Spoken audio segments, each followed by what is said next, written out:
All right, well, I am here with Robert Garcia. He is the congressman from Long Beach, California. He is the ranking member of the Oversight Committee, which I am very fortunate to serve on. That means he is the Democratic leader of the committee. And we've been engaged in a months-long investigation of the Epstein files. We are here in the House of Representatives. You and I traveled all the way across the country to come and defend our democracy, to keep the government open, to defend healthcare. And the Republicans are nowhere in sight because Mike Johnson has shut down the House. And so I'm curious, ranking member, why do you think the House is really shut down? I mean, let's really think about this, right, Melanie? I mean, it's very clear. We're in a shutdown because Mike Johnson, Donald Trump, and all the MAGA Republicans are too scared of actually finding out what's in the Epstein files. And I think it's really clear the fact that they do not want to see Adelita Grijalva to be the 218th member to get the files through the Congress. It's really, really telling at this moment. And so I think what people need to really understand is that we know that Donald Trump is in the files. He's been told that by his own attorney general, as we know. Epstein called Donald Trump his best friend of over a decade. And so I think we both know that Donald Trump knows a lot.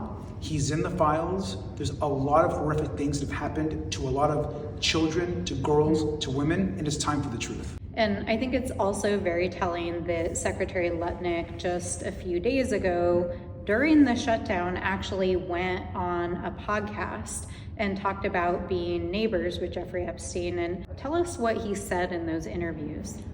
Really shocking. First, we're talking about the current Commerce Secretary to Donald Trump. And he says two things that I think were really quite strange and kind of took us back.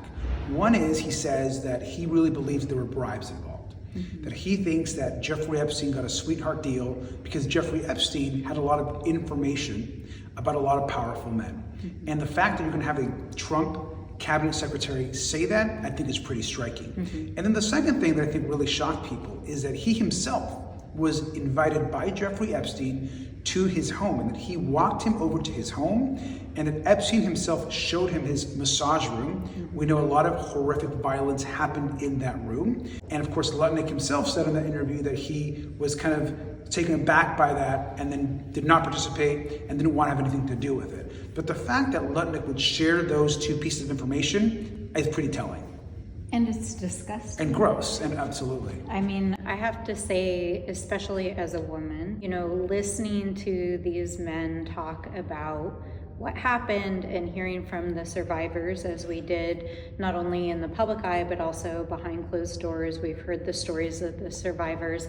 I think for anyone who is a survivor of sexual abuse, people know what it feels like to be taken advantage of and be put in a compromising position and how that affects your self-esteem, your sense of self-worth. These are powerful men who not only abused the system and committed crimes, but they stole from hundreds of women their dignity. They abused children. They lied about it, and then they used their access to power to threaten these women, to wield power over them, to make bribes, and according to Lutnick, possibly even bribe or blackmail Alex Acosta himself, who did not prosecute the crimes. And I have to say, we sat through a day-long interview with him under oath, and let's be real, this man chose not to prosecute somebody that he had sworn statements from 40 minors that had been sexually abused by him. So we know that these things happened, and we know that Donald Trump is not only sitting on these files and refusing to comply with the subpoena, but that House Republicans are engaged in a direct cover-up. And I was shocked to see film footage yesterday from Mike Johnson in which he, number one, said that they are in full compliance with the subpoena, which is a lie, that the Oversight Committee under Comer, the chairman, is uncovering the truth at every corner, and three, that he could swear in Adelita any time if she would just ask. We have literally been asking for now 2 weeks, and he is refusing. So help us understand what's this game that the speaker's engaged in, and why is he covering for the president? Well, first, I think it's been pretty clear that Mike Johnson does whatever the president wants. And the president, is essentially ordering Mike Johnson, not just on the Epstein files issue, but on every issue.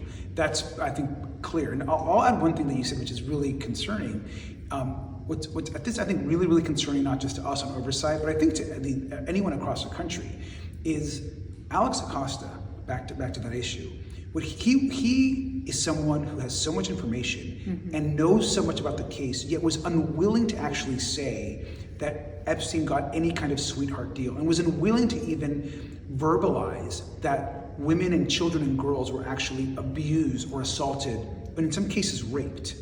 He refused to take any responsibility for his actions, and that's something that I've heard from so many folks, that they are just so angered about and so outraged about.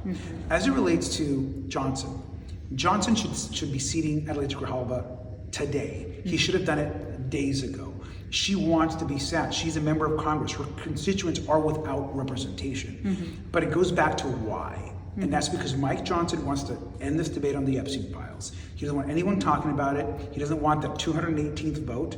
And so we're demanding that he seat Adelita now. He's heard it over and over again. He's lying to the American public. He's saying that the Oversight Committee is doing its work. The Oversight Committee, Comer and the Oversight Republicans continue to stall. They continue to give Donald Trump cover. It's time to release the Epstein's files. Let's end the shutdown, get the files out. I've been referring to what the Republicans are doing in the Oversight Committee as an elaborate smokescreen, because they're doing just enough to make it appear like they're actually doing a good faith investigation, when in fact Donald Trump has only produced documents that are already public.